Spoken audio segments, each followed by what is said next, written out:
गया था sir refraction तक। रिफ्रैक्शन तक। मैं एक बार रिफ्रैक्टिव इंडेक्स वगैरह ये फिर से एक बार कॉल कर देता हूँ ओरली, कि जब लाइट एक मीडियम से दूसरे मीडियम में जाती है तो मॉलिक्यूल्स उसके अलग अलग सिचुएशन में होते हैं, किसी के डेंस होते हैं, किसी के रेयरर होते हैं। तो उसी के कारण क्या होता है कि स्पीड में अंतर आ जाता है, और जब स्पीड में अंतर आता है तो n equals to C upon V का फॉर्मूला हमें इंडिकेट करता है कि जितनी ज्यादा स्पीड होगी उतना कम रिफ्रैक्टिव इंडेक्स होगा। ठीक है भाई। तो अगर हम ग्लास में देखें तो ग्लास का रिफ्रैक्टिव इंडेक्स कंपेरिजन एयर की क्या होता है, कम होगा। आगे बढ़ते हैं।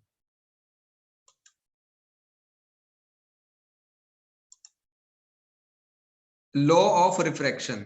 रिफ्रैक्शन का क्या मतलब है कि लाइट एक मीडियम से दूसरे मीडियम में एंटर कर जाती है। इसका पहला नियम क्या है कि the incident ray refracted ray and normal to the interference of the two media is the point of incident all lie in the same plane. ये एक ही प्लेन में होते हैं। ये फोटो बराबर में लगा हुआ है। फिर उसके बाद क्या कहा कि sine I upon sine R, यानी कि इंसिडेंट एंगल और रिफ्रैक्टिव एंगल का जो साइन है वो सेम रेशो में होता है। तीसरा नियम है v1 upon sine i is equals to v2 upon sine आई।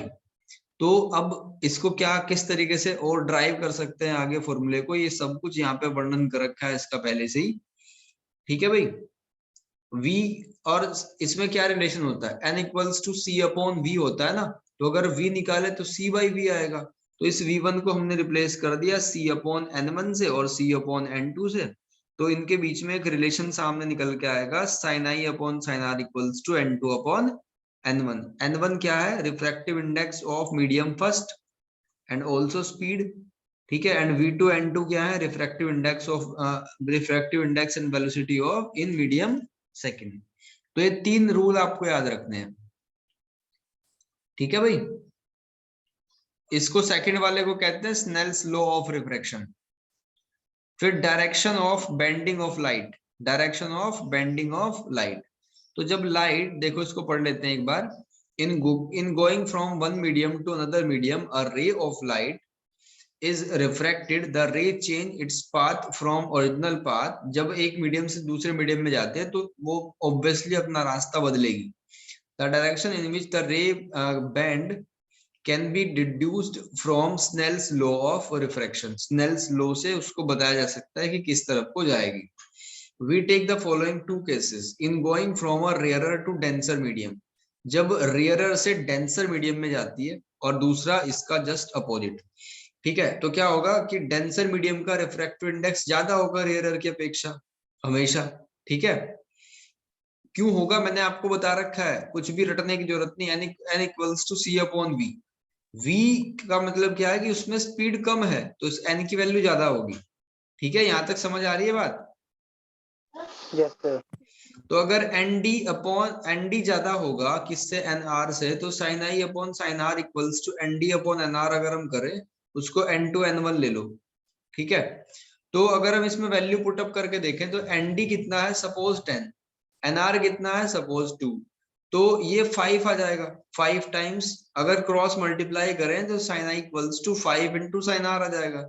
यानी i की वैल्यू r की वैल्यू से बड़ी है। ठीक है ना। तो इसका मतलब क्या हुआ कि आपने अगर 40 डिग्री पे एक एंगल बनाया तो रिफ्रैक्शन, जो रिफ्रैक्टेड एंगल है वो कम होगा। ठीक है। मतलब क्या हुआ कि अगर आप रेयरर से डेंसर मीडियम में जाओगे तो लाइन जो है आपको नॉर्मल की साइड में झुकती हुई दिखेगी। नॉर्मल की साइड में झुकती हुई लाइन दिखेगी। और अगर इसका जस्ट अपोजिट करो तो उससे दूर भाग जाएगी। क्लियर है। Yes sir.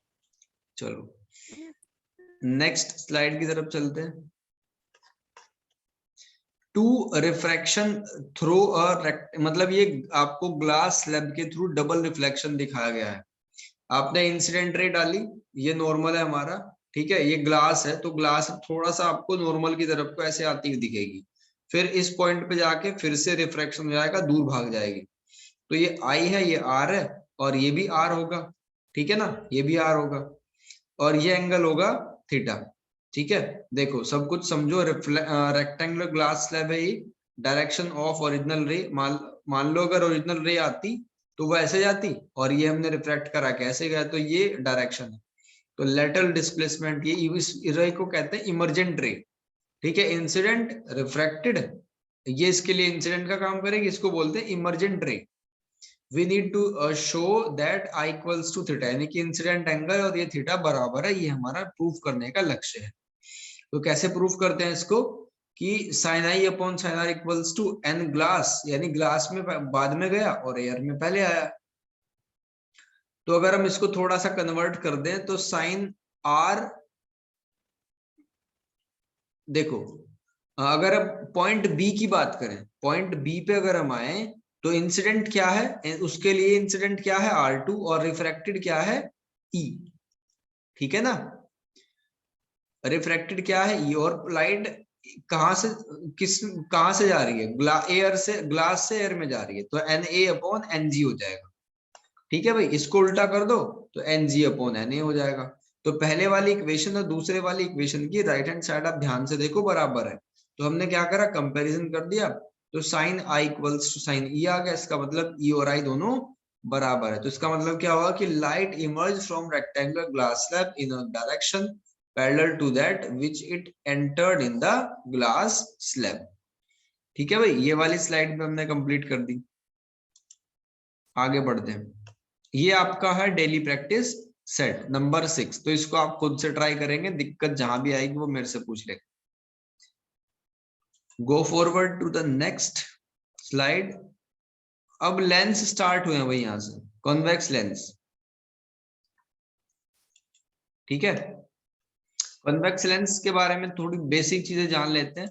Such a lens is thick at the centre, अगर इसके इसकी पोजीशन को देखो, इसकी शेप को देखो, तो सेंटर पे मोटा होता है और किनारों पे पतला होता है। ठीक है, और convex lens is called converging lens.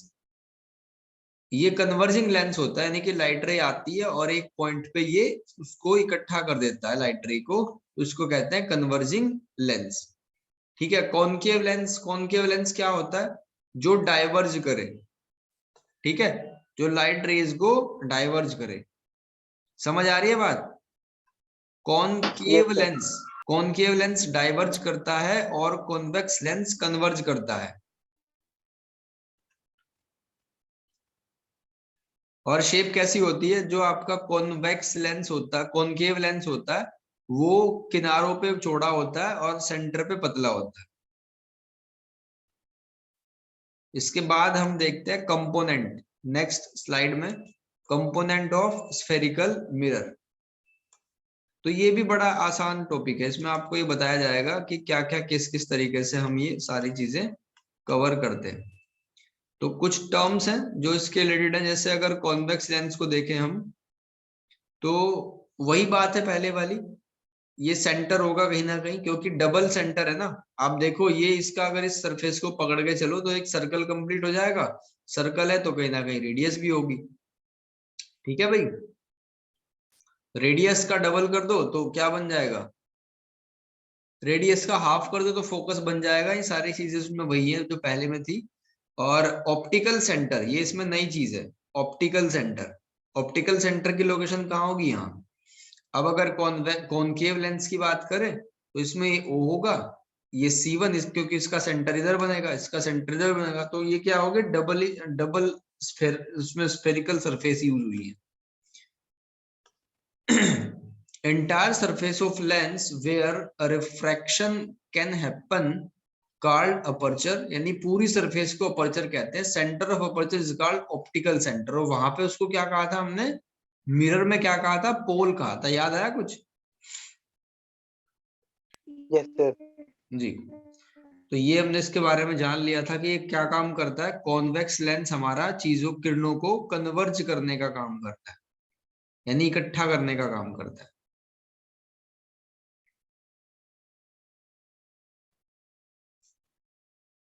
Principal focus and principal length, principal focus and principal length of concave lens. ये किस तरफ होता है, कहाँ होता है? भाई लाइट रे हम यहाँ डालेंगे तो ये क्या काम करेगा, ये उसको डाइवर्ज करने का काम करेगा विद अ रीजन। ठीक है, तो डाइवर्ज करा, अब ये मिलने का तो कोई चांस ही नहीं है, तो हमने क्या करा, इनको दोबारा वापस खींच लिया, तो ये एफ पे अपनी इमेज बनाएंगे। तो इससे जो इमेजेस बनी वो वर्चुअल, डबली रिफ्रैक्टेड, और उसकी जो नेचर होगी वो होगी डाइवर्जेंट। ये वाली स्लाइड कंप्लीट। नेक्स्ट, अब इसमें इमेज फॉर्मेशन को समझते हैं। ये केस जो है इन पे ये चैप्टर एंड हो जाएगा बस अप्रोक्स। ये डेली प्रैक्टिस क्वेश्चन नंबर 7 ये आपका काम है। Image formation by convex lens, कैसे कैसे इमेज बनती है। तो सबसे पहले लाइट रे आई, डाइवर्ज कर दिया फोकस पे, फिर सेंटर से जाएगी तो निकल जाएगी ऐसे वापस, यहाँ पे कोई रिफ्रैक्शन नहीं हुआ। केस थर्ड क्या है कि अगर, मतलब इसका जस्ट अपोजिट केस है, अगर फोकस से निकलेगी तो पैरेलल, अगर पैरेलल आएगी तो फोकस। तो फर्स्ट केस है हमारा, जब ऑब्जेक्ट को हम इनफाइनाइट पे रखें तो एफ पे बनेगा। ठीक है, और नेचर कैसी होगी उसकी, रियल इन्वर्टेड हाईली डिमेंशनल। जब थोड़ा क्लोज लाएं, जब थोड़ा क्लोज लाएं तो फोकस से निकलेगा, और ये वाला ऑप्टिकल सेंटर से जाएगा, तो दोनों कहाँ मिलेंगे, F2 और 2F2 के बीच में। क्लियर है बात? जैसे जैसे आप ऑब्जेक्ट की तरफ को, Yes, sir. ऑब्जेक्ट को लेंस की तरफ को लाते जाओगे, इमेज दूर होती चली जाएगी उतनी। व्हेन ऑब्जेक्ट, जब आप इधर 2F1 पे रख दो तो उधर 2F2 पे बन जाएगी। ठीक है, जब आप इसको 2F1 और F1 के बीच में रखो तो वो 2F2 और इनफाइनाइट के बीच में बन जाएगी। जब आप उसको F1 पे रख दो तो वो इनफाइनाइट पे मान ली जाएगी। जब आप उसको F1 और ऑप्टिकल सेंटर के बीच में रख दो तो वो बनेगी वर्चुअल इरेक्ट और हाईली इनलार्ज। ठीक है भाई। अब कॉनकेव लेंस में क्या केस है, कॉनकेव लेंस में क्या है कि लाइट रे पैरेलल आई, डाइवर्ज कर दिया, मिलने का कोई चांस नहीं है, तो खींच के उसको एफ पे लाए, फिर ये नो रिफ्रैक्शन वाली कंडीशन है। ठीक है, और ये इसकी पहले वाले की जस्ट अपोजिट कंडीशन। तो इन्हीं के आधार पर हम इसकी इमेज बनाएंगे। When the object is eight infinite, जब ऑब्जेक्ट को आप इनफाइनाइट पे रखो तो ऐसे निकल जाएगा, ये ऐसे निकल जाएगा, फिर वापस आए, हमने एफ पे इसको मिला दिया, तो वर्चुअल इरेक्ट, हाईली डिमेंस्ड, और F1 पे इमेज बनी। दूसरा, यहां से इस पे गया, डाइवर्ज हो गया, फिर ये नो रिफ्रैक्शन वाली स्थिति है, तो यहाँ पे बनेगा क्या, रियल वर्चुअल इरेक्ट। ठीक है, virtual erect smaller than object और below, sorry, between O and F1। तो इसके बस ये दो ही केस हैं। ठीक है भाई।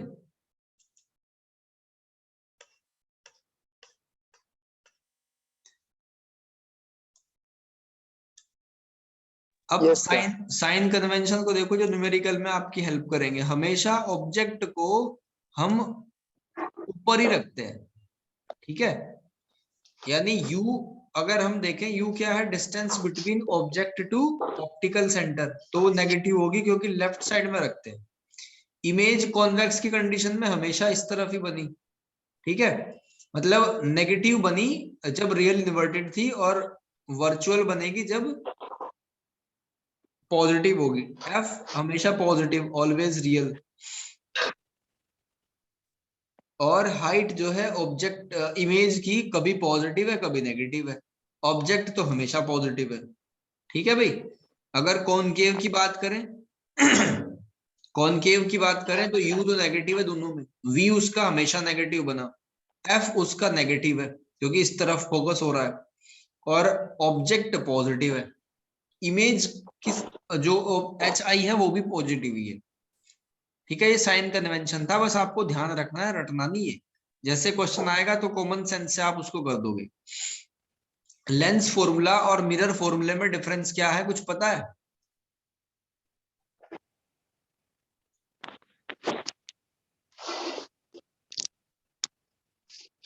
Yes, sir. बताओ क्या डिफरेंस है। Yes, sir. एक minute. Sir, lens formula. Sir power of lens जो होता है वो 1/4 फोकल लेंथ होता है। हाँ, पावर ऑफ लेंस तो ये होता है सर, पावर ऑफ लेंस तो नहीं याद होता है। लेंस फॉर्मूला होता है 1/f equals to 1/v minus 1/u, और मिरर फॉर्मूले में बीच में प्लस साइन आ जाता है। और हम इसको यस क्यों सर, पढ़ यस रहे हैं? क्योंकि हमने ये तो सीख लिया कि इमेज बड़ी बनेगी, छोटी बनेगी, इस तरफ बनेगी, उस तरफ बनेगी, लेकिन कहाँ एग्जैक्टली बनेगी उसके लिए हमने लेंस फॉर्मूला सीखा। उसके बाद है लीनियर मैग्निफिकेशन। मैग्निफिकेशन क्या करता है कि इमेज की साइज कितनी छोटी है, कितनी बड़ी है, कितनी गुनी है। तो HI/HO होता है। इसमें भी मैंने 3 हाँ केस आपको ये पहले ही समझा दिए थे मिरर वाले केस में। इसके न्यूमेरिकल है। ठीक है भाई, आपको इनको इजीली ट्राई कर लेना है, बड़े आसानी से आप इसको कर लोगे। ये डेली प्रैक्टिस शीट है इसकी। ठीक है भाई, ये साइड मैंने आपको वहीं पे टॉपिक वाइज लगा रखी है। बस आपको ये समझा देता हूँ पावर ऑफ लेंस क्या होती है। Power of lens is defined is the ability of lens to converge to ray, यानी रे को कन्वर्ज करने की ताकत कितनी है लेंस के पास, उसको पावर ऑफ लेंस कहते हैं। As a convex lens converge the ray of light is falling on it, power of convex lens is said to be positive. On other hand concave lens क्योंकि diverge करता है तो उसकी power क्या होती है, नेगेटिव होती है। ठीक है, कॉन्वेक्स लेंस क्योंकि कन्वर्ज करता है तो पॉजिटिव, और कॉनकेव लेंस डाइवर्ज करता है तो उसकी नेगेटिव होती है। ठीक है भाई, यस सर। अगर मान लो लेंस ना हो, यहाँ पे सिर्फ एक मिरर लगा रखा हो, तो ये सीधी निकल जाएगी। इस लेंस में कुछ पावर थी तो उसने कन्वर्ज कर दिया। ठीक है भाई, तो जितना जल्दी फोकस करेगा उतना बढ़िया लेंस होगा। यानी फोकल लेंथ जितनी कम होगी पावर उतनी ज्यादा, फोकल लेंथ जितनी दूर होगी पावर उतनी कम। तो इसका मतलब पी किस पे डिपेंड कर रहा है, पी उल्टा डिपेंड, इनवर्सली डिपेंड कर रहा है फोकस पे, यानी कि पी इक्वल्स टू 1/f होता है। ठीक है, और पावर को किससे नापते हैं, डायोप्टर से नापते हैं। अगर पावर पॉजिटिव है तो इसका मतलब क्या है, वो कॉन्वेक्स लेंस है, पावर नेगेटिव तो कॉनकेव लेंस। अगर मान लो आपके चश्मे का नंबर बढ़ जाए तो इसका मतलब क्या इंक्रीज हुआ, फोकस इंक्रीज हुआ है। ठीक है, यानी दूर फोकस बनने लगा। तो power of combination of lens, तो जितने भी लेंस है उन सब की पावर को जोड़ दो तो ये कॉम्बिनेशन होता है। कोई बड़ी बात नहीं है इसमें। ठीक है, छोटे छोटे न्यूमेरिकल है जो मैंने ऐड कर रखे हैं नोट्स में, तो आप बखूबी उसको देख के वहां पे आपने कर लिया होगा fully chapter complete.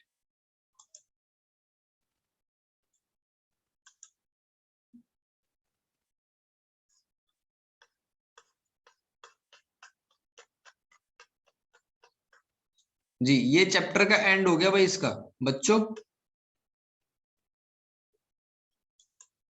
Power yes of sir. Lens पे जाके चैप्टर हो गया खत्म। उसके बाद मेटल और नॉन मेटल है, इसका मैं रिवीजन आपको कराऊंगा।